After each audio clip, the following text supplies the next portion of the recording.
कल अपन थोड़ा सा पढ़े थे, उनके बारे में डिस्कस कर लेते हैं। कल जो 2-3 चीजों के बारे में डिस्कस किए थे। एक तो अपन आप लोगों को भी बता देता हूं कि जो अपन इसमें जो है एडीओ वाले में 3 पार्ट है। उसका सबसे पहला वाला पार्ट जो अपन कर रहे हैं वो किसका, कौन सा पार्ट है?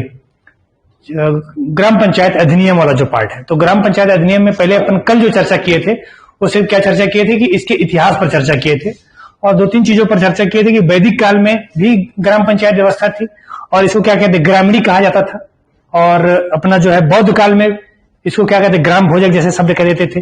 इसका सबसे बड़ा जो उल्लेख मिलता है वो अर्थशास्त्र मिलता है। कौटिल्य ने यहाँ पर, जो कौटिल्य मौर्य काल में जो चंद्रगुप्त मौर्य का प्रधानमंत्री था, अपने अर्थशास्त्र में बताया था, किस बारे में बताया था कि प्रशासन जो है एक इकाई है, प्रशासनिक इकाई के रूप में, जैसे छत्तीसगढ़ में भी प्रशासनिक इकाई के रूप में ग्राम पंचायत होती है, उसी तरह प्रशासनिक इकाई के रूप में कौन है, ग्राम पंचायत है। ठीक, इस व्यवस्था को हर्ष ने भी अपने शिलालेख में बताया था, मधुबनी शिलालेख में बताया था। और इसकी सबसे बड़ी विशेषता उत्तर मेरु अभिलेख में चोल काल में मिलती है, क्योंकि चोल प्रांतीय स्वायत्ता के लिए या किसी भी क्षेत्र की स्वायत्ता के लिए चोल क्या थे, बहुत फेमस थे। तो पंचायतों की स्थापना वगैरह के बारे में अच्छा बात करते थे। भारत में अगर देखा जाए कि इसमें आधुनिक भारत में, तो सबसे पहले लॉर्ड मेयो ने इसके बारे में बात की थी। फिर जो स्थानीय स्वशासन का पिता जिसे कहते हैं उसको कहा जाता है, किसको, लॉर्ड रिपन को माना जाता है। 1919 में 1919 में जो पार्लियामेंट्री सुधार आया हुआ था उसमें भी इस बार चेम्सफोर्ड सुधार आया हुआ था, उसमें भी इस बात को बताया गया था कि पंचायतों की व्यवस्था के बारे में बात की गई थी। ठीक है, और उस संदर्भ में जो पंचायत के संदर्भ में जो कानून बनेगा वो कानून कौन बनाएगा, राज्य जो है कानून बना सकती है। आ जाओ भी। ठीक, तो इन सब के, और इसके बाद 1920 से लेकर 1930 तक पंचायत के संबंध में बहुत सारे कानून बने, ये अपने इतिहास बने। हमारे यहाँ संविधान में आर्टिकल 40 में इसका वर्णन है। आर्टिकल अनुच्छेद 40 में इसको सबसे पहले श्रीमन नारायण ने क्या किया था, मांग किया था संविधान सभा में, और इन बात को मान भी लिया गया और संविधान क्या किया गया, नीति निदेशक तत्वों में इसको जोड़ भी दिया गया। नीति निदेशक तत्वों में जोड़ने के बाद सबसे पहले मांग ये उठने लगी कि इनको संवैधानिक दर्जा दे दिया जाए। ठीक, कोई समस्या? इनको क्या दे दिया जाए, संवैधानिक दर्जा दे दिया जाए। संविधान में पहले स्थान नहीं था, स्थान था अनुच्छेद 40 में था, लेकिन वो नीति निदेशक तत्व में था। और नीति निदेशक तत्व कैसे होते हैं, राज्य की इच्छा पर छोड़ दिया जाता है। राज्य चाहेंगे तो कानून बनाएंगे, राज्य नहीं चाहेंगे तो कानून नहीं बनाएंगे। तो इसलिए क्या हो गया, ये बहुत मायने नहीं रख पाया। तो जब बहुत मांग होने लगी तो इसके लिए 73वां संविधान संशोधन हुआ और 73वें संविधान संशोधन के अंतर्गत संवैधानिक दर्जा दे दिया गया, पंचायती चुनाव को अनिवार्य कर दिया गया। आज हम उसके बारे में पढ़ेंगे। ठीक, कि पंचायती चुनाव को जो अनिवार्य बनाया गया उनके बारे में क्या क्या चीजें हैं उनके बारे में अपन देखते हैं।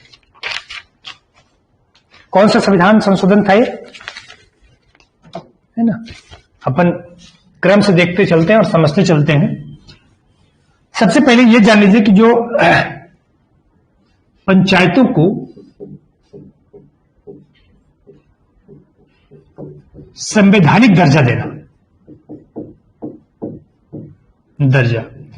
तो पंचायतों को संवैधानिक दर्जा देना था, ये मांग बहुत सारे समय से चलते आ रही थी और अलग अलग समितियां भी बनी। बलवंत राय मेहता कमेटी बनी, सिंघवी समिति बनी, थुंगन समिति बनी, बहुत सारी समिति, खासकर थुंगन समिति और सिंघवी समिति की सिफारिश के आधार पर इसको बनाया गया था। तो थुंगन समिति और जो वो समिति थी, कल अपन चर्चा कर चुके थे, आपको फिर से समझा दूंगा मैं उसको। तो थुंगन समिति और सिंघवी समिति जो है, उन लोगों ने सिफारिश किया था कि इनको संवैधानिक दर्जा देना चाहिए और पंचायत चुनाव को नियमित कराना चाहिए, नियमित रूप से पंचायत चुनाव होने चाहिए। तो राजीव गांधी ने 1985-86 में एक विधेयक लाया और उस लेकिन विधेयक क्या हो गया, फेल हो गया। बाद में 1992 में विधेयक किसने लाया, पीवी नरसिम्हा राव ने लेकर आया और पीवी नरसिम्हा राव इस विधेयक को पास करवा दिए। ये विधेयक ही कौन सा संविधान संशोधन का आधार बना, 73वां संविधान संशोधन, संविधान संशोधन 1992 बना।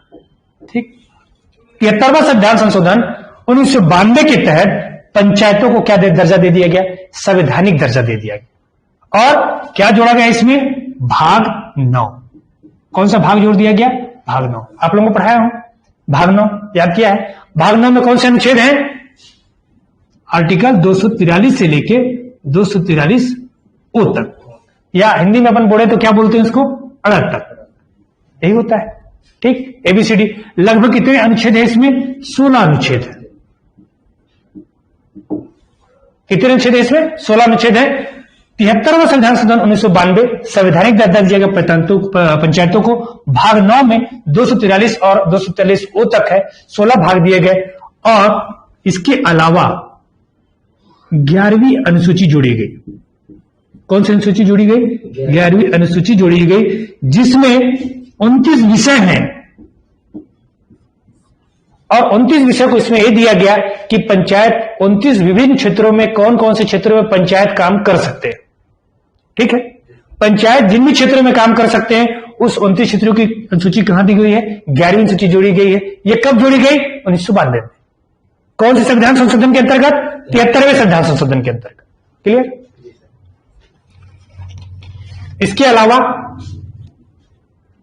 इनके अलावा और कहां है? भाग 4 नीति निर्देशक तत्व और अनुच्छेद नंबर कौन सा है विमल? 40।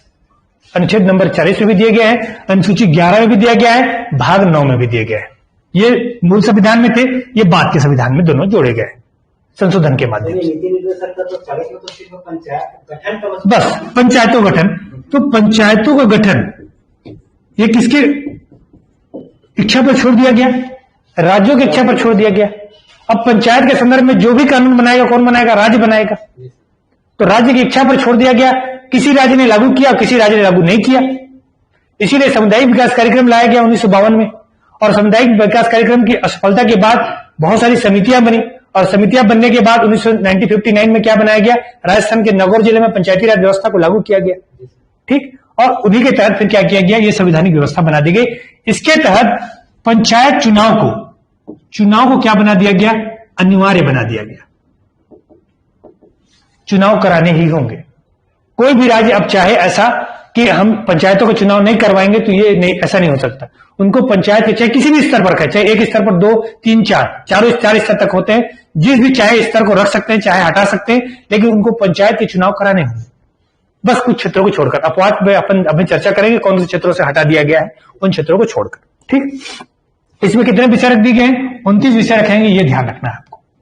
अब 29 विषय अपन कौन कौन से विषय अपन चर्चा करेंगे और बनाएंगे उसको। ठीक, पहले चीज आपको ध्यान रखना है, ये किस सूची का विषय है? राज्य सूची का विषय है।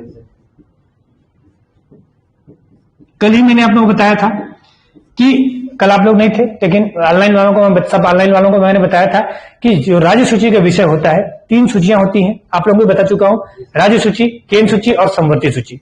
राज्य सूची उस सूची को कहा जाता है जिसके संदर्भ में राज्य कानून बनाते हैं। समवर्ती सूची उस सूची को कहा जाता है जिसमें राज्य और केंद्र दोनों कानून बनाते हैं। और समवर्ती सूची किसको? केंद्र सम सूची उसको कहते हैं जिसमें केंद्र सरकार सिर्फ कानून बनाते हैं।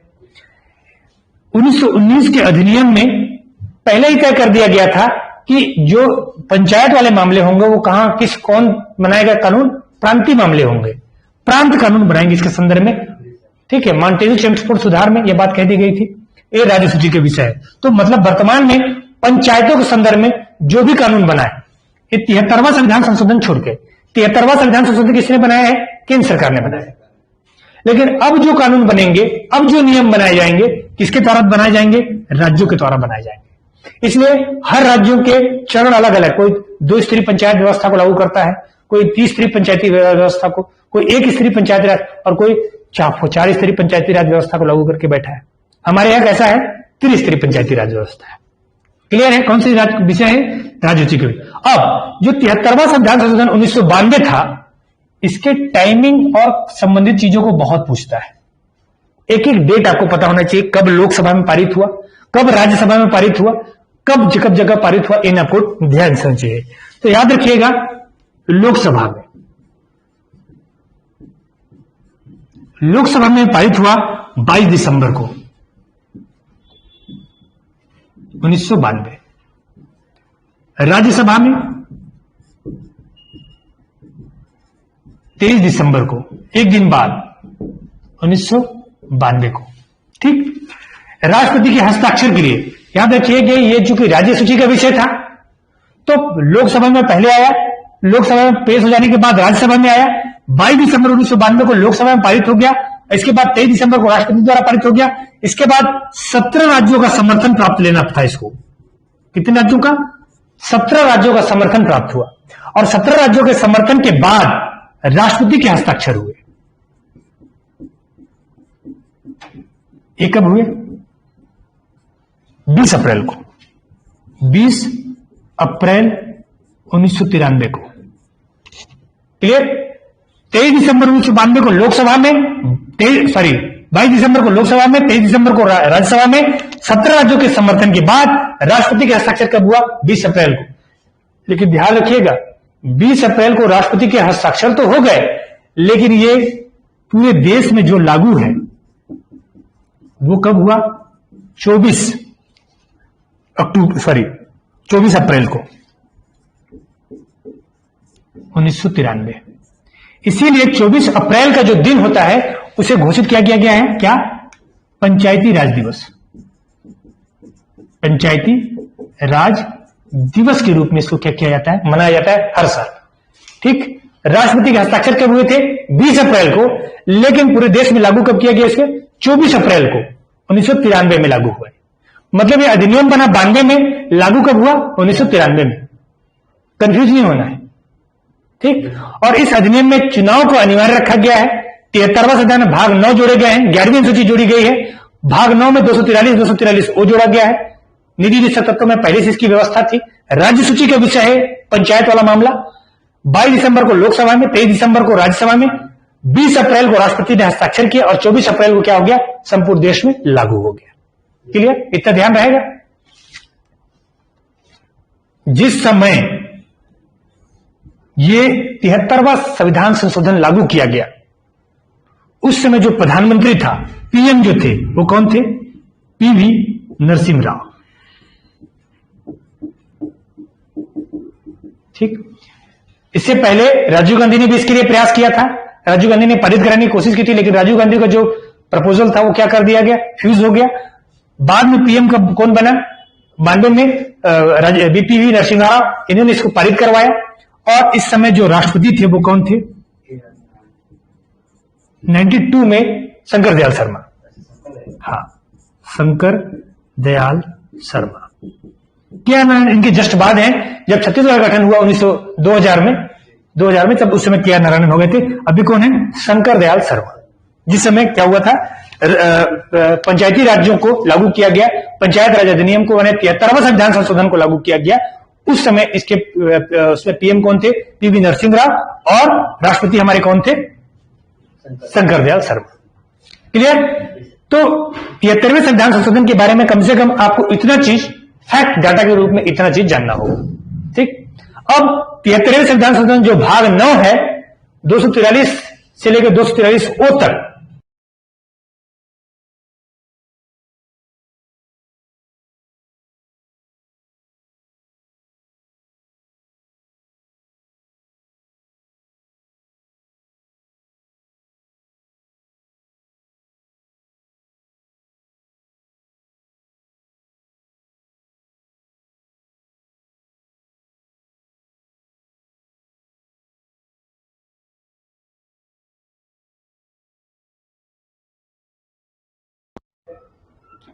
ऑनलाइन वाले सब कविता समझ में आ रहा है कि नहीं आ रहा है? वॉइस आ रही है कि नहीं आ रही है? उपेंद्र, हेलो, वॉइस नहीं आ रही क्या? आ रही है? ठीक है, ओके।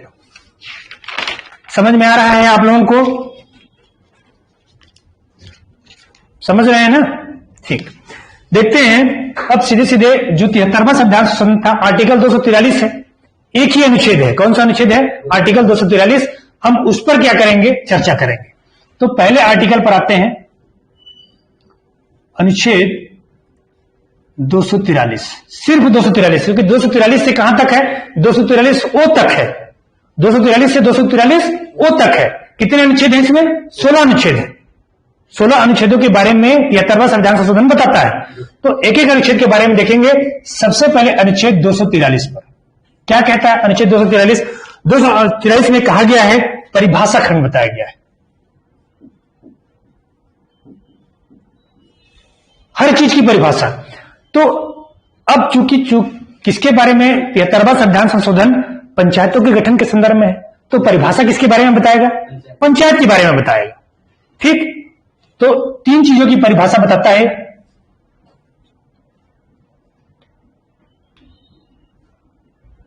ग्राम पंचायत, जनपद पंचायत और जिला पंचायत। तीनों की परिभाषा बताता है, जनपद पंचायत, ग्राम पंचायत, और एक और की परिभाषा बताता है, वो होता है क्या? ग्राम सभा। ठीक, ग्राम पंचायत, जनपद पंचायत, जिला पंचायत कुछ समझने का नहीं, विशिष्ट परिभाषा नहीं है उनके बारे में। यह बताया गया ग्राम पंचायत 2 या 2 से अधिक ग्रामों को मिलाकर क्या बनाया जाएगा? ग्राम पंचायत बनाया जाएगा। 2 या 2 से अधिक गांव है, अगर उन गांवों को मिलाकर क्या बना दिया जाएगा? ग्राम पंचायत बना दिया जाएगा। जनपद पंचायत, कई ग्राम पंचायत मिलकर, संख्या नहीं बताया गया है, कई ग्राम पंचायत मिलकर आपस में क्या बनेंगे? जो मध्यवर्ती स्तर पर काम करेंगे। किस स्तर पर काम करेंगे? मध्यवर्ती स्तर पर काम करेंगे। कई ग्राम पंचायत मिलकर क्या बनेंगे? जनपद पंचायत बनेंगे। और कई जनपद पंचायत के संगठन का क्या नाम होगा? जिला पंचायत, जो किस स्तर पर होगा? जिला स्तर पर होगा, उच्च स्तर पर होगा। क्लियर? इसमें जो सबसे महत्वपूर्ण है, ग्राम सभा की परिभाषा महत्वपूर्ण है। किसकी परिभाषा महत्वपूर्ण है? ग्राम सभा की परिभाषा महत्वपूर्ण है। तो ग्राम सभा की परिभाषा में क्या लिखता है कि कौन लोग, ग्राम सभा मतलब कौन है ग्राम सभा में? तो पंजीकृत मतदाता का समूह। कहां के? ग्राम के। क्या परिभाषा है इसकी? ग्राम सभा ऐसे समूह जो कैसे होने चाहिए? पंजीकृत मतदाता होने चाहिए। अगर पंजीकृत मतदाता है, जिस भी ग्राम के आप पंजीकृत मतदाता हैं, वहां के ग्राम सभा के आप सदस्य हैं। और एक सदस्य, ऐसे कई सदस्य हैं, तो कई सदस्य मिलकर क्या बनेगा? उनका एक समूह बन जाएगा, और वो समूह क्या कहलाएगा? ग्राम सभा। मतलब जिस भी ग्राम का जो भी मतदाता है, उन मतदाताओं का जो समूह होगा, वो सारा समूह आपस में मिलकर क्या कहलाएगा? ग्राम सभा कहलाएगा। क्लियर है? ग्राम सभा कैसे बनती है? अगर आपसे कभी पूछा जाए कि ग्राम सभा क्या है, तो ग्राम सभा कोई चुनता नहीं, कोई बनाता नहीं है, बल्कि एक गांव में रहने वाले जो मतदाता हैं, जो पंजीकृत मतदाता हैं, वो सारे लोग क्या कहलाएंगे? ग्राम पंचायत के उसके ग्राम सभा के सदस्य कहलाएंगे, और आपस में मिलकर पूरा ग्रुप क्या कहलाएगा? ग्राम सभा कहलाएगी। पंचायत जितने सदस्य हैं, सब के सब, चाहे किसी भी वर्ग के हो, किसी भी जाति को, किसी भी धर्म के हो, बस उनका वोटर लिस्ट में नाम होना चाहिए, और उसी ग्राम में होना चाहिए जिस ग्राम के सदस्य हैं आप। क्लियर? आप सब भी किसी न किसी ग्राम के सदस्य होंगे जो मतदाता सूची में होंगे। ये कब बताया गया? परिभाषा खंड अनुच्छेद 243 में। याद रहेगा, आर्टिकल 243 पहला आर्टिकल है। 243 आर्टिकल पहला वाला आर्टिकल है, जिसमें परिभाषा दिया गया है, ग्राम पंचायत की परिभाषा, जनपद पंचायत की परिभाषा, जिला पंचायत की परिभाषा और ग्राम सभा की परिभाषा। और ग्राम सभा की परिभाषा सबसे महत्वपूर्ण है कि ग्राम के पंजीकृत मतदाताओं का समूह पंजीकृत होना चाहिए। ऐसे नहीं कि कोई भी बिना पंजीकृत नहीं है, जिसका वोटर लिस्ट में नाम नहीं है, वो भी समूह हो गया, वो नहीं होगा शामिल। जो पंजीकृत होना चाहिए, जो लीगल ढंग से शामिल है उसमें। क्लियर? दूसरा है अनुच्छेद 243 ए। कौन सा अनुच्छेद है? 243 ए। अब ए से लेकर अपन कहां बढ़ेंगे? ओ तक बढ़ेंगे। ए से लेकर ओ तक एक एक अनुच्छेद को देखेंगे अपन। इसमें कहता है ग्राम सभा की शक्ति। ध्यान दो, ग्राम पंचायत की शक्ति नहीं बोल रहा है। क्या बोल रहा है? ग्राम पंचायत की शक्ति थोड़ी नहीं बता रहा है कि ग्राम पंचायत की क्या शक्ति है, जनपद पंचायत की क्या शक्ति, ये नहीं बोल रहा है। ग्राम सभा की क्या शक्ति, मतलब किस ग्राम सभा की? जो मतदाताओं के, पंजीकृत मतदाताओं से जो समूह बना हुआ है, उनकी शक्ति क्या है। तो याद रखो, सारी शक्ति ग्राम सभा में होती है। ग्राम पंचायत में कोई शक्ति नहीं होती है, कोई ऐसे विशिष्ट शक्ति नहीं होती है, सिर्फ वो लोग प्रशासनिक काम करते हैं। सारी शक्ति कहां होती है? ग्राम सभा में। ग्राम सभा की शक्ति क्या होगी, वो कहां बताया गया है? 243 ए, आर्टिकल 243 243 ए में क्या बताया गया है? ग्राम सभा की शक्ति के बारे में बताया गया। पहली शक्ति क्या है? योजना के क्रियान्वयन में सहयोग। कोई योजना बनेगी, उनका क्रियान्वयन अगर किया जा रहा है, उनको लागू अगर किया जा रहा है किसी भी योजना में, राज्य स्तर पर जो योजना बनती है, राज्य स्तर की योजना पंचायत में आती है और पंचायत में जिन भी योजनाओं का क्रियान्वयन होगा उनका सहयोग कौन करता है? ग्राम सभाएं करती है। पहला काम सारा। दूसरा, लाभार्थी की पहचान। लाभार्थी की पहचान ग्राम सभाएं तय करती है कि किसे लाभ देना है और किसे लाभ नहीं देना है। प्रधानमंत्री आवास योजना में किसी व्यक्ति को क्या देना है? आवास बनाना है। तो कौन व्यक्ति लाभार्थी होगा, इसका तय कौन करेगा? ग्राम सभा। ग्राम पंचायत तय नहीं करेगी, ग्राम पंचायत उसको दे देगी। जिसको कौन तय करेगा? ग्राम सभा तय करेगी और तय करने के बाद बहुमत से तय करेगी कि नहीं, इस आदमी को इसका लाभ मिलना चाहिए, उसको कौन दे देगा? ग्राम पंचायत जो है उसका लाभ उसको दे देगा। क्लियर? तीसरा, सामाजिक अंकेक्षण। सामाजिक अंकेक्षण का मतलब क्या होता है? और जो भी काम किए रहते हैं उसके बारे में जांच पड़ताल। लेकिन किस रूप में? सामाजिक रूप से। यह है एक प्रकार का सोशल ऑडिट। कैसा ऑडिट है? Social audit. ऑडिट करने का मतलब लेखा जोखा, यह पता करना कि सही जगह खर्च हुआ है कि नहीं हुआ है, सही व्यक्ति ने खर्च किया है कि नहीं किया है, लीगल तरीके से पैसे का उपयोग किया गया है कि नहीं, जो ग्राम सभा ने तय किया था वो पैसा खर्च सही जगह पर हुआ है या नहीं। यह सामाजिक अंकेक्षण का काम कौन करता है? ग्राम सभा। सामाजिक अंकेक्षण दल को वही चुनता है। और चौथा इनका कार्य होता है योजना के निर्माण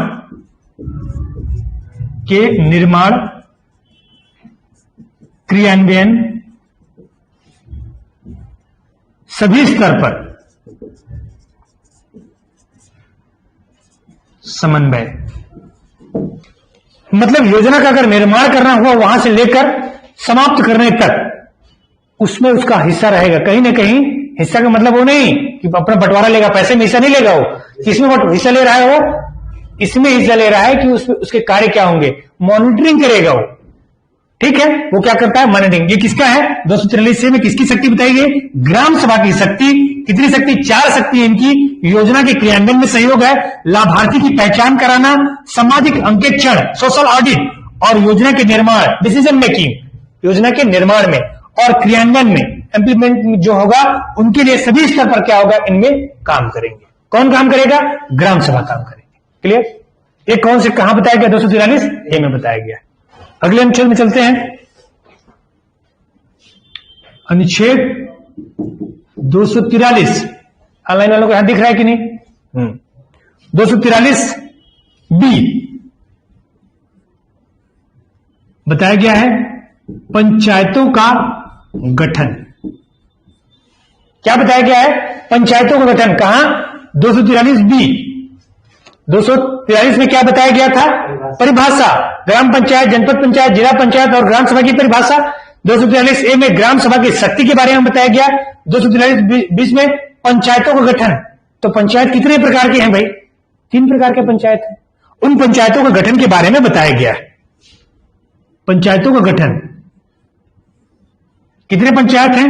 एक है ग्राम पंचायत, एक है जनपद पंचायत और एक है जिला पंचायत। क्लियर? ये हमारे यहां त्रिस्तरीय व्यवस्था है। कई जगह ऐसे भी हैं जहां 4 स्तर भी हैं, कई जगह ऐसे हैं जहां 2 स्तर ही हैं। ठीक? हमारे यहां कैसी व्यवस्था है? त्रिस्तरीय व्यवस्था है। हमारे यहां कैसी व्यवस्था रखी गई है कि ग्राम पंचायत वहां बनाया जाएगा जहां 1000 की जनसंख्या हो। हमारे यहां कैसी व्यवस्था चल रही है? हम छत्तीसगढ़ अकॉर्डिंग पढ़ रहे हैं तो ग्राम पंचायत की व्यवस्था कैसी है? 1000 जनसंख्या, वहां ग्राम पंचायत स्थापित किया जा सकता है। जहां 50,000 से 1000 की जनसंख्या है वहां क्या स्थापित किया जा सकता है? जनपद पंचायत स्थापित किया जा सकता है। और जहां पर 5 लाख तक की जनसंख्या है वहां क्या स्थापित किया जा सकता है? जिला पंचायत स्थापित किया। मतलब 1 लाख जनसंख्या पर ग्राम पंचायत, 50,000 जनसंख्या पर जनपद पंचायत और 5 लाख जनसंख्या पर जिला पंचायत स्थापित किया जा सकता है छत्तीसगढ़ में। क्लियर? साथ में अगर यह ध्यान रखना है कि अगर 20 लाख से किसी क्षेत्र में 20 लाख से कम जनसंख्या है तो वहां मध्य स्तर का जो होगा पंचायत का गठन नहीं होगा।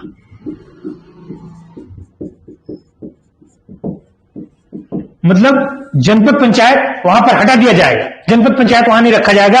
अगर उस क्षेत्र की जनसंख्या 20 लाख से कम है तो दो ही स्तर पर रखे जाएंगे, ग्राम पंचायत और जिला स्तर। हमारे यहाँ छत्तीसगढ़ में ऐसा कोई जगह नहीं, हमारे छत्तीसगढ़ में ऐसा कोई जगह नहीं। ठीक, तो 20 लाख की जनसंख्या मध्य स्तर अगर कम है तो मध्य स्तर यानी जनपद पंचायत वाले व्यवस्था को हटा दिया जाएगा। 243 बी में क्या रखा गया है, पंचायतों के गठन के बारे में है। 3 प्रकार के पंचायत, ग्राम पंचायत 1000 की जनसंख्या पर, जनपद पंचायत 50,000 की जनसंख्या पर और जिला पंचायत 5 लाख की जनसंख्या पर। 20 लाख से कम की जनसंख्या है तो मध्य स्तर यानी जनपद पंचायत वाला विभाग क्या कर दिया जाएगा, हटा दिया जाएगा। क्लियर, यह है 243 में।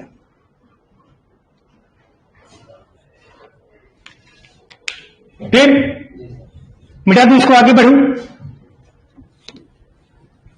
ये 243 ए हो गया परिभाषा। 243 में परिभाषा था, 243 ए में क्या था, शक्ति थी। 243 बीस में क्या था, पंचायतों का गठन था।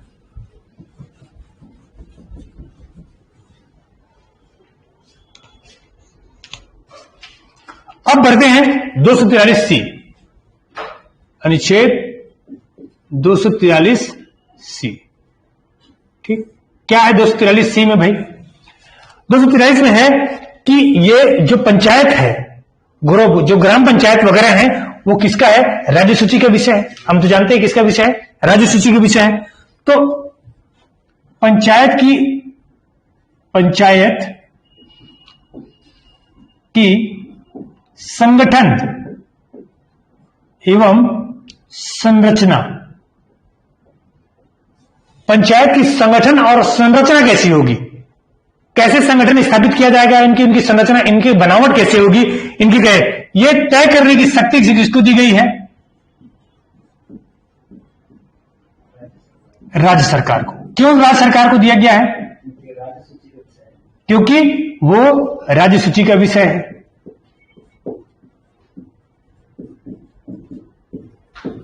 राज्य सूची का विषय होने के कारण राज्य सरकार तय करेगी कि पंचायतों का संगठन और संरचना कैसी होनी चाहिए, उनका निर्माण कैसा होना चाहिए, कितने सदस्य होने चाहिए, कितने से ज्यादा सदस्य नहीं होने चाहिए, कितना आरक्षण मिलना चाहिए, इनके सबके बारे में तय कौन करेगा, राज्य सरकार तय करेगी।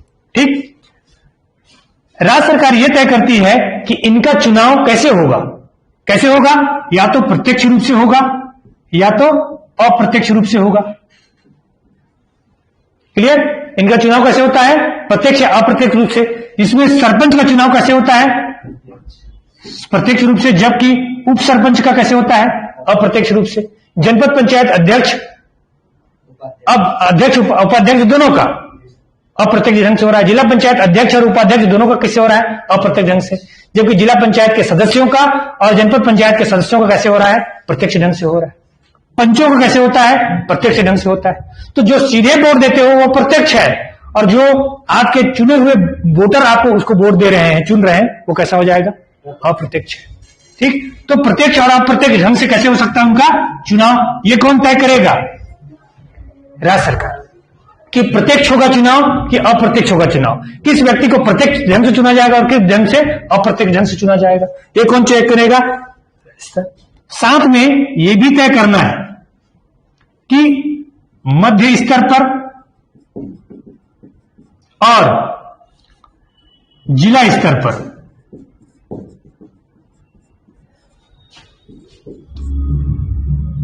सांसद एवं विधानसभा सदस्यों का प्रतिनिधित्व किस स्तर पर, मध्य स्तर पर। यही ध्यान देना है क्योंकि वही कंफ्यूजन पैदा करेगा। और जिला स्तर पर किसका, सांसदों का और विधानसभा सदस्य का। आपके क्षेत्र के जो विधानसभा सदस्य हैं या जो सांसद हैं वो लोग जनपद पंचायत के भी मानक सदस्य होते हैं, वो लोग जिला पंचायत के भी मानक सदस्य होते हैं और ग्राम सभा के भी सदस्य होते हैं, समझ गए।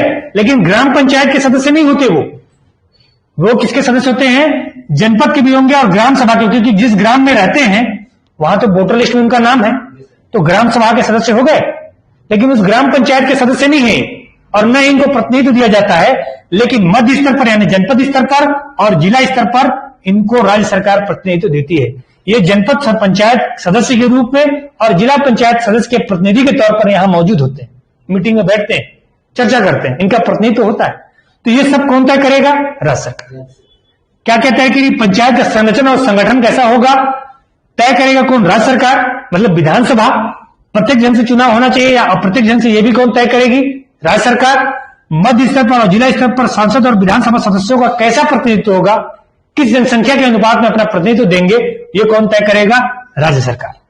तो ये आर्टिकल 243C किसके संदर्भ में? पंचायतों के संगठन और उनकी संरचना। अधिकार किसके पास है? राज्य सरकार के पास। क्लियर है?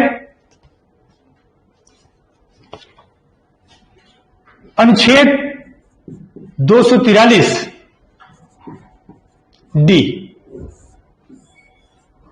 अनुच्छेद 243D क्या बताता है? पंचायतों में आरक्षण संबंधी प्रावधान। पंचायतों में आरक्षण संबंधी प्रावधान। किसका किसका प्रावधान है? कौन किसको किसको आरक्षण दिया गया है? एसटी को दिया गया है और महिला का देता हूं पहले, और ओबीसी। ठीक, 3 लोगों को आरक्षण दिया जाता है। किसको किसको? एसटी एससी को, महिला को और ओबीसी को। यह आरक्षण कैसा होगा? चक्रीय क्रम में। चक्रीय क्रम का मतलब समझते हैं? मान लीजिए 100 गांव है, तो 100 गांव में एक बार पहले गांव में मान लीजिए एक बार एसटी को दिया गया, फिर एक बार एससी को दिया जाएगा, फिर एक बार ओबीसी को दिया जाएगा, एक बार महिला को दिया जाएगा। ऐसे क्रम चलता रहेगा, चक्रीय क्रम में चलता जाएगा, हर बार बदलता रहेगा। ठीक, ध्यान दीजिएगा, अब यही ध्यान देना है। एसटी एससी को और महिला को ये आरक्षण दिया है केंद्र सरकार ने, और ये अनिवार्य है।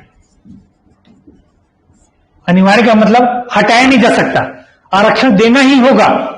चाहे कोई भी राज्य हो, एसटी एससी को और महिला को आरक्षण देना ही होगा। और ओबीसी के लिए ये राज्य सरकार तय करेगी कि देना है कि नहीं। ओबीसी के लिए क्या है? राज्य सरकार तय करेगी कि ओबीसी को आरक्षण देना है कि नहीं देना है। एसटी एससी और महिला को आरक्षण केंद्र सरकार ने अनिवार्य रूप से देना ही होगा। केंद्र सरकार ने तय कर दिया है कि एसटी एससी और महिला को आरक्षण देना ही होगा। एसटी एससी के लिए कितना आरक्षण रखा गया है? तो जो लोकसभा के चुनाव में और जो विधानसभा के चुनाव में जो आरक्षण मिलेगा, वही आरक्षण यहां भी इनको मिलेगा। कौन से आर्टिकल? आर्टिकल 234 334। आर्टिकल 334 के तहत जो आरक्षण लोकसभा में एसटी को मिलता है, जो आरक्षण राज्यसभा में एसटी को मिलता है, राज्यसभा में नहीं मिलता है, लोकसभा और विधानसभा में जहां आरक्षण मिलता है आर्टिकल 334 के तहत, वही आरक्षण कहां मिलेगा? पंचायतों में मिलेगा। संख्या निर्धारित नहीं। महिला आरक्षण छत्तीसगढ़ में कितना है? 50%। छत्तीसगढ़ में महिला आरक्षण कितना रखा गया? 50%। मूल संविधान में 33% रखा गया था महिला आरक्षण। मूल संविधान में कितना रखा गया था? 73वां संविधान संशोधन जब हुआ तो 33% रखा गया था महिला आरक्षण के लिए। अभी कितना कर दिया गया है? 50%। 50% महिलाएं होंगी, बाकी में एसटी एससी ओबीसी जिनको भी आने आ जाए। क्लियर? ये कहां बताया गया? 243 बेरिया एमपी है भाई, आरक्षण वाला मुद्दा एकदम पूछेगा। पंचायतों में आरक्षण कहां? डी में, 243 डी में। एसटी एससी महिला को अनिवार्य आरक्षण है, ओबीसी को राज्य सरकार देना चाहे तो दे सकती है। चक्रीय क्रम में आरक्षण है। एसटी आरक्षी को आरक्षण लोकसभा और विधानसभा में आर्टिकल 334 के तहत, महिला को आरक्षण 50% दिया गया है। क्लियर? कोई समस्या? बढ़े आगे। 244 हो गया, 244 हो गया क्या? 43 है ना? 243 डी और 243 ई। अनुच्छेद 243 ई क्या है? 243 ई में कार्यकाल। किसका कार्यकाल भाई? पंचायतों का कार्यकाल। कितना होगा? 5 वर्ष। कार्यकाल कितना है? 5 वर्ष। इससे ज्यादा नहीं हो सकता, इससे कम हो सकता है। ठीक, कार्यकाल ज्यादा नहीं हो सकता है, कम हो सकता है, ज्यादा नहीं होगा, 5 साल कम से कम रहेंगे ही रहेंगे। अब इसी में ट्विस्ट है, इसी को समझना है, यही मेन चीजों को समझना है। 5 साल का इसका समय होता है, लेकिन 5 साल के पहले क्या विघटित किया जा सकता है, हटाया जा सकता है इनको? हाँ, किया जा सकता है। राज्य सरकार अगर चाहे, सरकार समय से पहले विघटित कर सकती है।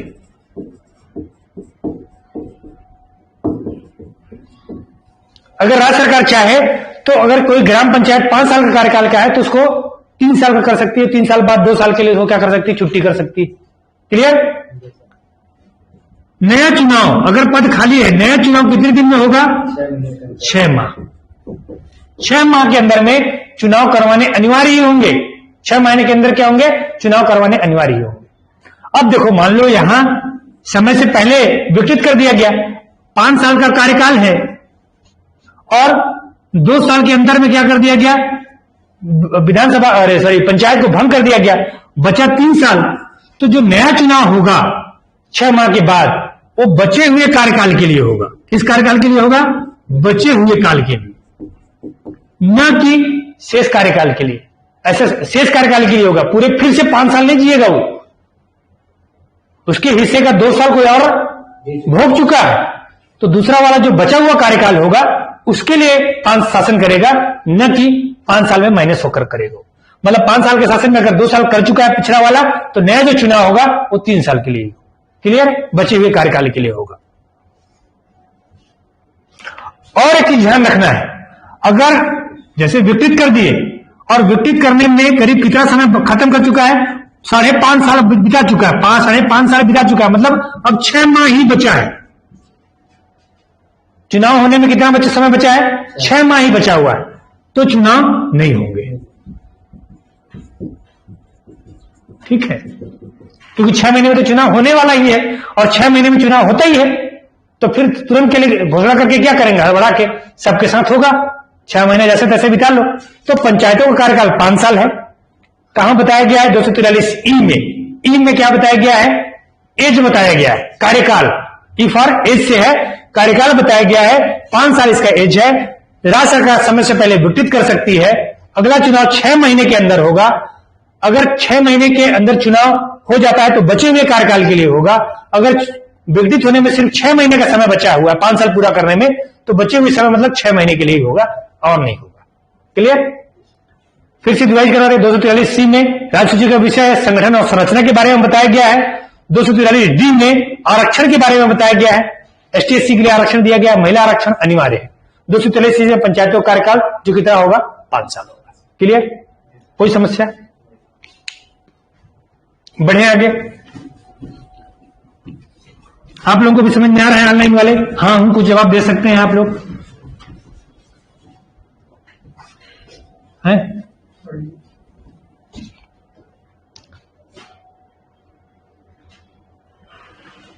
हाँ, 4.5 है कविता, 4.5 साल ही होगा, क्योंकि मैं फ्लो में बोल गया।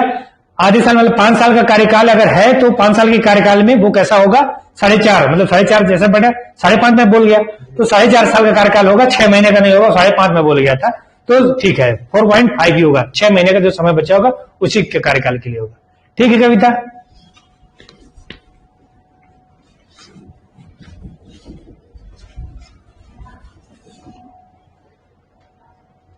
ठीक है अर्जुन जी, समझ में आ रहा है ना? ठीक। अगला है आर्टिकल 243F। ई तक पढ़ लिए थे अपन। 243F, तो फिर में सदस्यों की योग्यता के संदर्भ में बताया गया है कि योग्यता, या उसमें शब्द जो दिया जाता है निर्योग्यता शब्द लिखता है, इसका मतलब यही है। योग्यता कौन तय करेगा? राज्य सरकार।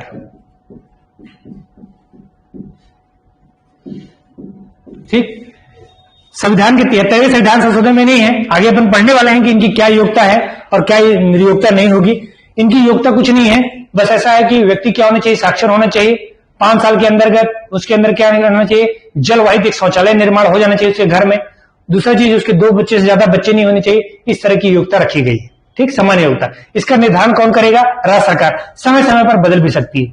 आगे जैसे अधिनियम में अपन पढ़ेंगे तो वहां पर कितनी योग्यता है, कितना राज्य सरकार ने तय किया, राज्य सरकार वाला जो अधिनियम पढ़ेंगे, अभी तो हम संविधान का पढ़ रहे हैं, ठीक। इसके बाद 243 जी, 243 जी, आर्टिकल 243 जी में क्या है, पंचायत की शक्ति, पंचायत की शक्ति, प्राधिकार, प्राधिकार कुछ नहीं, वो अधिकार के बारे में है और दायित्व के बारे में बताया गया है। किस क्या क्या शक्ति होगी, अधिकार क्या होंगे, दायित्व क्या होगी।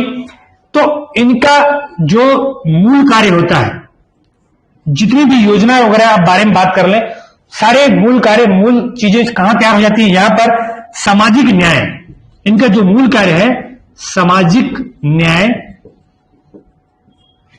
आर्थिक विकास,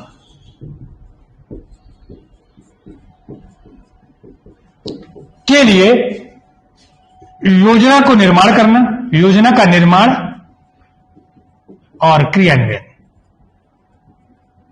इनमें इनका सारा काम शामिल हो जाता है।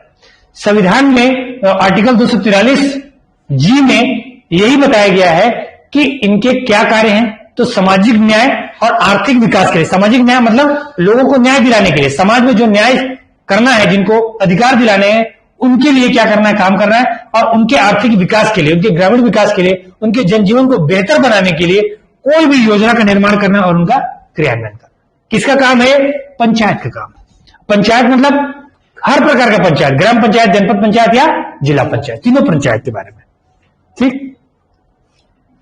और इसी के लिए कहां, किस क्षेत्र में काम करना है, तो इसी के लिए क्या दिया गया है, 11वीं अनुसूची। और क्या दिया गया इसमें, 29 विषय। 11वीं अनुसूची के 29 विषय इस बात को बताते हैं कि किस क्षेत्र में इसको काम करना है, क्योंकि 29 विषय जो काम दिए गए हैं उन्हीं के क्षेत्र में क्या करना है, उनको काम करना है। क्लियर। 243 एच क्या बताया गया, 243 एच में वित्तीय प्रावधान, पंचायतों के लिए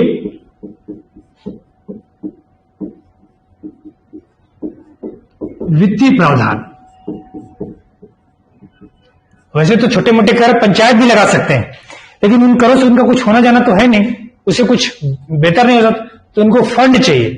तो उसके लिए तय किया गया है राज्य वित्त आयोग, वित्त आयोग, जिसका गठन कौन करेगा, राज्य सरकार यानी राज्यपाल के।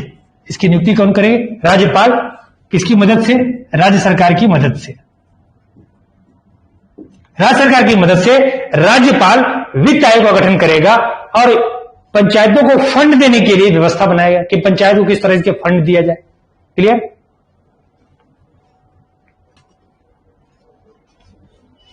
कुछ समान परिस्थिति में कर लगाने की भी शक्ति है, वो आगे अपन चर्चा करेंगे कौन कौन सी शक्ति है, ठीक।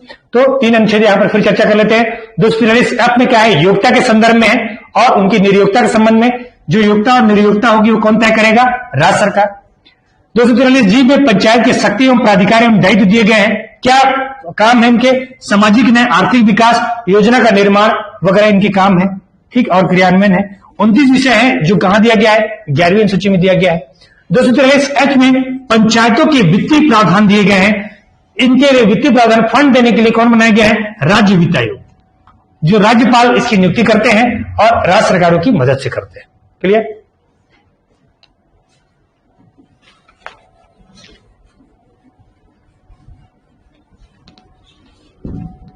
आपको समझ में आ रहा है ईश्वरी, समझ में आ रहा है कि नहीं आ रहा है, आ रहा है ना, ठीक है।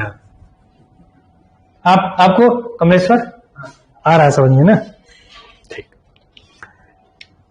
फिर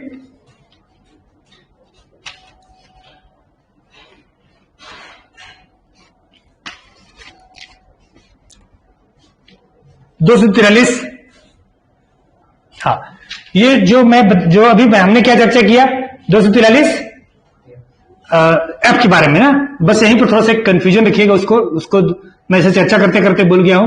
243 आई, नहीं एफ पहले चर्चा किया ना, एफ और 243 आई, ये दोनों साथ में आप पढ़िएगा, ठीक, क्योंकि दोनों किसके बारे में, वित्तीय प्रावधानों के बारे में। इसमें पंचायत क्या कर सकते हैं, कर लगा सकते हैं, और इसमें क्या मिलता है, फंड मिलता है, कहां से, राज्य वित्त आयोग से। हाँ, आय फॉर इनकम से आप ले लीजिएगा कि इनको आय कहां से प्राप्त होता है, फंड राज्य वित्त आयोग से, जो अपन चर्चा किया। तो 243 आई से याद रखिएगा राज्य वित्त आयोग है, और एफ से क्या हो जाएगा, ये खुद कर लगा सकते हैं। बस यही आपको ध्यान रखना है, दोनों को एक साथ ध्यान रखिएगा, ठीक। हाँ,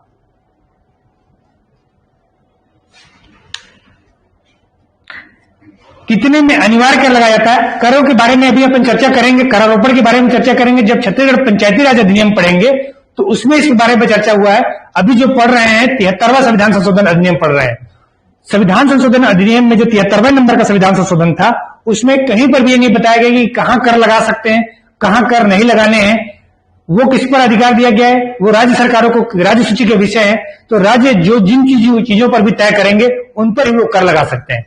तो अभी कर के बारे में नहीं घुस रहे हैं, अभी ये सिर्फ ये देखने की कोशिश कर रहे हैं कि 73वें संविधान संशोधन अधिनियम में कौन कौन से अनुच्छेद हैं और किस अनुच्छेद में किसके बारे में बताया गया है, ठीक है। हाँ बिल्कुल रूपाली, आप बिल्कुल बेफिक्र रहिए, सिलेबस पूरी तरीके से कंप्लीट कराएंगे। आप अगर बने रहेंगे निश्चित रूप से सिलेबस पूरी तरीके से कंप्लीट करवाएंगे, ठीक।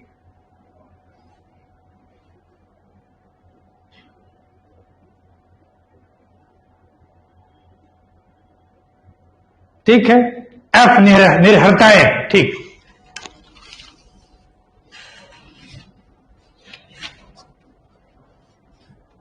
एफ, ये क्या, A B C D E F,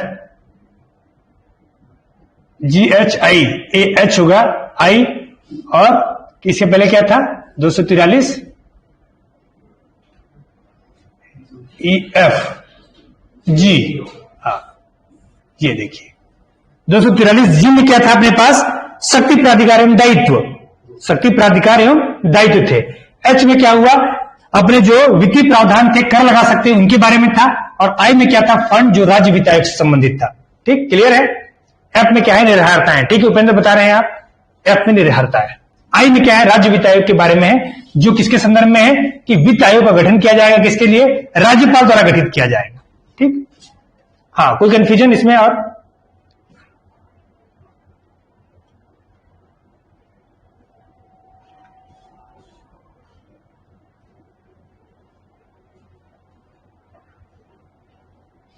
ठीक ठीक। इसके बाद आई के बाद क्या है, एच के बाद आई, जे 243 जे। 243 जे में किसके बारे में बात किया गया है कि पंचायतों के लेखा परीक्षण, पंचायतों के लेखा परीक्षण, ठीक। पंचायत, एक तो हमने क्या देखा कि ग्राम पंचायत क्या करते हैं, सोशल ऑडिट कराते हैं, ग्राम सभाओं के माध्यम से सोशल ऑडिट होता है। दूसरा तरीका है कि जो केंद्र सरकार या राज्य सरकार जो फंड देती है, उस फंड का भी लोकल ऑडिट होता है, ठीक है।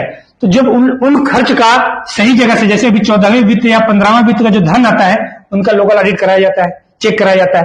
तो उन लेखा परीक्षण का किया जाता है राज्य सरकार द्वारा और केंद्र सरकार दोनों के द्वारा, कि सही मात्रा में जो धन खर्च किया गया, उनका धन खर्च किया गया है कि नहीं, और जिस व्यक्ति को अधिकार दिए गए थे उन पर खर्च किया गया है या नहीं किया गया है, ठीक। तो ये कहां दिया गया है, 243 जे में। 243 के, 243 के में बताया गया है पंचायत के लिए चुनाव, पंचायत के लिए चुनाव, ठीक। अब पंचायत के लिए चुनाव है तो कोई एक ऐसी संस्था तो होगी जो पंचायत के लिए क्या कर सके, चुनाव करा सके। तो इसके लिए क्या बनाया गया है, राज्य निर्वाचन आयोग, राज्य निर्वाचन आयोग। इसकी नियुक्ति कौन करेगा, राज्यपाल, ठीक। 243 में क्या था, राज्य वित्त आयोग, और 243 में क्या है, चुनाव के लिए राज्य निर्वाचन आयोग से जो कौन, इसकी नियुक्ति कौन करेंगे, राज्यपाल करेंगे, जो राज्यों में चुनाव करवाएगा। ठीक, जो केंद्रीय निर्वाचन आयुक्त होते हैं वो राज्यों में भी विधानसभा का चुनाव करवाते हैं और लोकसभा का भी चुनाव कराते हैं। जो कि राज्य चुनाव आयुक्त होंगे वो कहां के चुनाव करवाएंगे, पंचायतों का चुनाव करवाएंगे और नगर निगम वगैरह का चुनाव करेंगे, सहकारिता के चुनाव करवाएंगे। तो पंचायतों के चुनाव के लिए राज्य निर्वाचन आयोग का गठन किया जाएगा। ठीक, इसमें जो सबसे महत्वपूर्ण बात है ये ध्यान रखिएगा, संविधान में दलीय आधार पर चुनाव को प्रतिबंधित किया गया है, पंचायत चुनाव को, यानी पंचायत के जो चुनाव होंगे उसमें कांग्रेस पार्टी, बीजेपी वाले, बहुजन समाज पार्टी, ऐसे दल के समर्थित उम्मीदवार हो सकते हैं, लेकिन उनके चुनाव चिन्हों का प्रयोग नहीं होता है। ठीक, मतलब बीजेपी वाले कोई पंचायत के चुनाव में शामिल नहीं हो सकते। अप्रत्यक्ष रूप से तो सब बीजेपी कांग्रेस में शामिल होते हैं, लेकिन किस आधार पर, घोषित आधार पर कि वो आदमी समर्थित है, ये आदमी समर्थित है, ये बीजेपी के उम्मीदवार है, ये कांग्रेस के उम्मीदवार है, ऐसा नहीं हो सकता। तो निर्वाचन, पंचायत के लिए जो चुनाव होंगे दलीय आधार पर निर्वाचन का क्या कर दिया गया है, प्रतिबंध कर दिया गया है। राज्य निर्वाचन आयोग के माध्यम से चुनाव होगा और राज्यपाल इनकी नियुक्ति करते हैं। ठीक, कौन सा हो गया, 243 के, 243 ए के बाद 243 के बाद क्या आता है, एल। ठीक, बहुत ही साधारण चीज है कि जो भाग 9, अभी हम कौन सा भाग पढ़ रहे हैं, भाग 9 के अनुच्छेद पढ़ रहे हैं। तो भाग 9 का केंद्र शासित प्रदेशों में भी लागू होना, भाग 9 का केंद्र शासित प्रदेशों में भी क्या होना, लागू होना। भाग 9 कैसे हो रहे हैं, वो जैसे राज्यों में लागू होंगे वैसे केंद्र शासित प्रदेशों में भी लागू होंगे, ये बता दिया गया है। एक जगह छोड़कर, कहां, दिल्ली में, दिल्ली को छोड़। दिल्ली जो है वो कैसा है, राष्ट्रीय राजधानी क्षेत्र है, तो दिल्ली में पंचायत राज अधिनियम लागू नहीं है, 73वां संविधान संशोधन अधिनियम लागू नहीं होता है। हाँ, राज्यों में, संघ राज्यों में लागू होना नहीं, संघ राज्यों में तो पूरे जगह लागू है। ठीक है रूपाली, संघ राज्यों में ये जो कानून है वो कहा है सभी राज्यों में लागू है, संघ के सभी राज्यों में लागू है। सिर्फ केंद्र शासित प्रदेशों में भी वैसे ही लागू होगा जैसे राज्यों में लागू हो रहा है, सिर्फ इतना ही कहना है। किसका, 243 एल का। ठीक, 243 एम, 243 एम। और कुछ ना पूछना कर सकते हैं, बताइए क्या पूछना चाहते हैं। ठीक ठीक, अब इसमें एक चीज रखा गया है, कुछ क्षेत्रों में लागू न होना। ये 200 जो ये वाला क्षेत्र था, जो 73वां संविधान संशोधन है, ये राज्यों में भी लागू है, केंद्र शासित प्रदेशों में लागू है। राज्यों के लिए यह तय नहीं किया गया है कौन से राज्यों में लागू होगा और कौन से राज्यों में लागू नहीं होगा। 243 एल में बता दिया गया है कि केंद्र शासित प्रदेशों में भी लागू होगा जैसे राज्यों में लागू हो रहा है, दिल्ली को छोड़कर। अब बताया जा रहा है 243 एम में कि कुछ ऐसे क्षेत्र हैं जहां पर यह अधिनियम लागू नहीं होंगे। क्या बताता है, राज्य नहीं बोलता है, कुछ निश्चित क्षेत्रों में लागू ना होना। और जनरली वो क्षेत्र कौन से हैं, जनजाति क्षेत्र है। हाँ, दिल्ली में लागू इसलिए नहीं होता है, पुडुचेरी में लागू होता है, लेकिन दिल्ली में लागू इसलिए नहीं होता है क्योंकि वहां पंचायती व्यवस्था ही नहीं।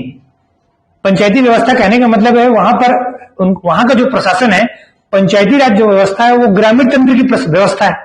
किसकी व्यवस्था है, ग्रामीण तंत्र की व्यवस्था है। ग्राम पंचायत, जनपद पंचायत और जिला पंचायत 21 क्षेत्र में होते हैं, ग्रामीण क्षेत्रों के लिए व्यवस्था है। और शहरी क्षेत्रों के लिए कैसी व्यवस्था है, नगर पंचायत, नगर पालिका और नगर निगम।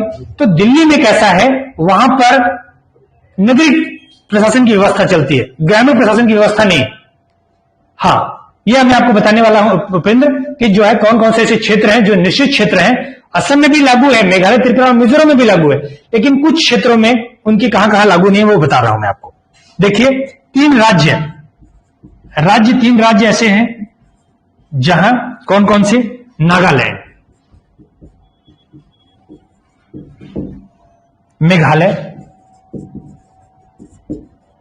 और मिजोरम। ठीक, जहां पर क्या है, छठवीं अनुसूची लागू है। असम में भी लागू है, ऐसी नहीं कि क्या है, लेकिन असम के कुछ क्षेत्रों में लागू नहीं है, कुछ क्षेत्रों में लागू है। तो नागालैंड, मेघालय और मिजोरम में ये कौन सा लागू नहीं है? बिल्कुल भी लागू नहीं है पंचायती राज अधिनियम। क्लियर है? कौन कौन से राज्य हैं? नागालैंड, मेघालय और मिजोरम में ये पंचायती राज अधिनियम लागू नहीं। दूसरा, मणिपुर के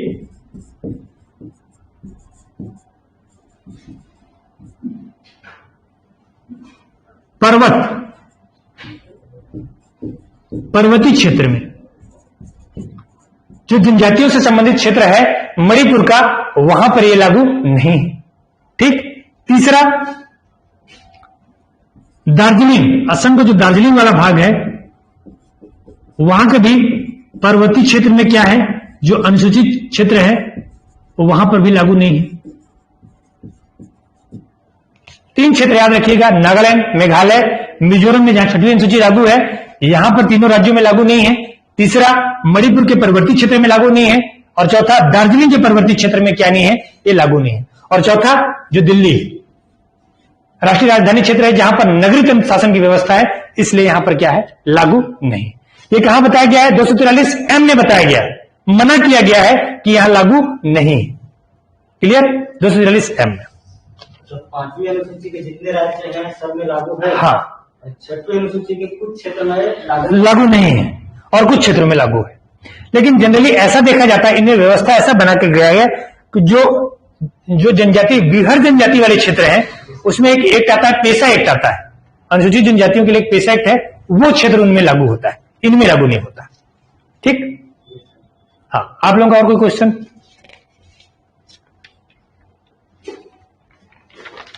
जी जी, ठीक है रूपाली। फिर से ध्यान दीजिएगा, एच में क्या है, पंचायत कर लगा सकते हैं। आई में बताया गया फंड के बारे में, राज्य वित्त आयोग जो राज्यपाल गठित करते हैं। जे में बताया गया पंचायतों का लेखा परीक्षण, ऑडिट होता है। ये सोशल ऑडिट नहीं है, बल्कि राज्य सरकार ऑडिट करवाते हैं। के में बताया गया पंचायत के लिए चुनाव, एक राज्य चुनाव आयोग होगा जो राज्यपाल इसका गठन करेगा, इसका निर्वाचन आयोग करवा सकते हैं 5 साल में। और 243L में बताया गया है कि जो भाग 9 है, जो 243 आर्टिकल 243 से लेकर 243O तक के जो क्षेत्र हैं, वो कहा है केंद्र शासित प्रदेशों में भी लागू होंगे, दिल्ली को छोड़कर। और 243M में बताया गया कुछ निश्चित क्षेत्रों में इसका लागू न होना, जिसमें कौन कौन से हैं? नागालैंड, मेघालय, मिजोरम जहां छठवीं अनुसूची लागू है, मणिपुर का कुछ पर्वतीय क्षेत्र और दार्जिलिंग की जो पर्वतीय अनुसूचित क्षेत्र है, वहां पर ये क्या नहीं होगा, लागू नहीं हो पाएंगे। ठीक है, आगे देखते हैं। 2 अनुच्छेद और बचे हुए हैं, उन पर चर्चा कर लेते हैं फटाफट।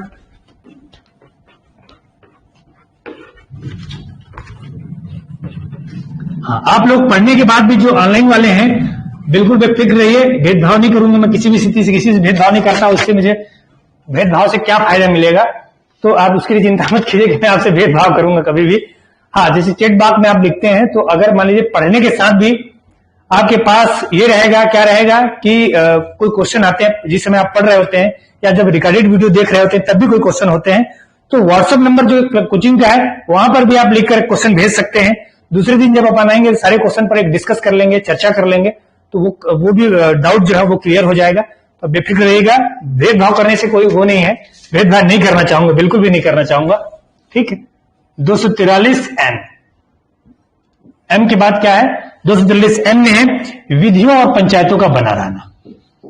सामान्य है, बस ऐसा ही पढ़ लीजिएगा, विधियों व पंचायत का बने रहना।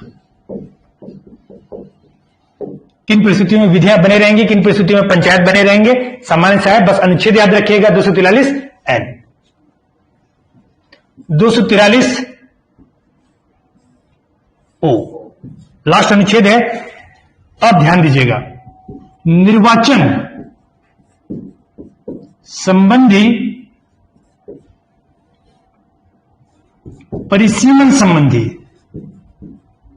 ठीक, निर्वाचन संबंधी परिसीमन संबंधी मामले में, ठीक, न्यायालय का प्रतिबंध है।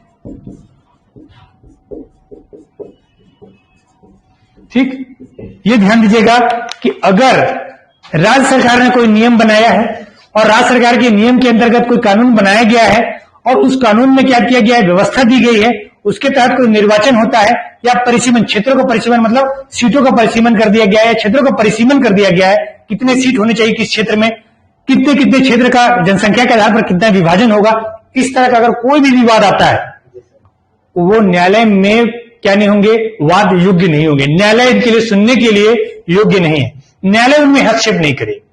वोटिंग काउंटिंग वाले मामले में हस्तक्षेप करती है न्यायालय, ठीक है, लेकिन वो किस मामले में नहीं करती, निर्वाचन संबंधी कोई विवाद है, नियमों में कोई विवाद है तो राज्य सरकार जो नियम बनाए हैं उसी नियम पर चुनाव होंगे, उसी नियम के हिसाब से क्या होंगे, कार्यक्रम तय किए जाएंगे और न्यायालय पर इस पर प्रतिबंध लगा दिया गया है। परिसीमन में भी इसी तरह के कानून बता दिए गए। ठीक, तो ये था आपका 243A में। ये पंचायत अधिनियम नहीं है, इस आधार पर पंचायत का अधिनियम बनाया गया है, जो 93 का अधिनियम बनाया हुआ है। कल से हम 93 के अधिनियम पर आएंगे और अधिनियम पर विस्तृत चर्चा करेंगे, एक एक छोटी छोटी बारीक चीजों को पढ़ेंगे। ये था आपका जो 73वां संविधान संशोधन है, जिसको पंचायतों में क्या दिया गया है, एक संवैधानिक दर्जा दिया गया है, संवैधानिक आधार बनाया गया है और जिसके आधार पर अधिनियम बनाया गया है, पंचायत राज अधिनियम बनाया गया है, उस आधार पर हम इसका क्या कर रहे थे, चर्चा कर रहे थे। ये कहां से कहां तक दिया गया है, 243 में पीवी नरसिम्हा राव की सरकार ने इसको बनाया था, वहां से क्वेश्चन पूछते हैं, जो अधिनियम है वहां से एक एक अनुच्छेद को आप देखने की कोशिश कीजिएगा कौन कौन से अनुच्छेद है। इसका डिटेल जो है आगे पंचायत अधिनियम में, क्योंकि नियम और कानून बनाने की शक्ति किसके पास है, राज्य सरकार के पास है। तो हम राज्य सरकार का जब कानून देखेंगे तब हम पढ़ेंगे कि छत्तीसगढ़ के संदर्भ में क्या क्या कानून है और क्या क्या व्यवस्थाएं हैं। ये व्यवस्था जो थी वो किसकी व्यवस्था थी, संवैधानिक व्यवस्था थी। तो संवैधानिक व्यवस्था में हम किस पर बात नहीं कर सकते, जैसे करारोपण के बारे में आप लोग पूछ रहे थे कि करारोपण कैसी व्यवस्था है, तो हम जब राज्य के बारे में पूछेंगे और राज्य की व्यवस्थाओं के बारे में जब अपन पढ़ेंगे तब वहां पर अपन क्या करेंगे, चर्चा करेंगे, तो ज्यादा अच्छा होगा। ये संवैधानिक व्यवस्थाओं के बारे में क्लास थी, तो हम संवैधानिक व्यवस्था में जितनी बताई गई है, ये जो चीजें नोट्स में मैंने जो आपकी बताई हैं, जो क्लासेस बताई हैं, वो एनसीईआरटी बेस्ड ही हैं, ठीक है, और कई किताबों से मिलाकर हमने बनाई है इस चीजों को मेहनत करके। तो शार्ट में बनाने की कोशिश किया है अपन कि एक क्लास में कम से कम कवर हो जाए। ठीक, तो बताइएगा आप लोग, आप भी जो जरूरत होगा, ऑनलाइन वाले भी बता सकते हैं, ऑफलाइन वाले भी बता सकते हैं। मैं ऐसा कोई भेदभाव करने का कोई प्रयास नहीं करूंगा आप लोगों के साथ, और अगर कभी ऐसा आप लोगों को महसूस हो तो मैं उसके लिए माफी चाहता हूं। और मार्गदर्शन करते रहिएगा, बताते रहिए क्या जरूरत है, हम आपको वो सब प्रोवाइड कराते रहेंगे। ठीक है, तो ठीक, आज के लिए इतना ही रखें।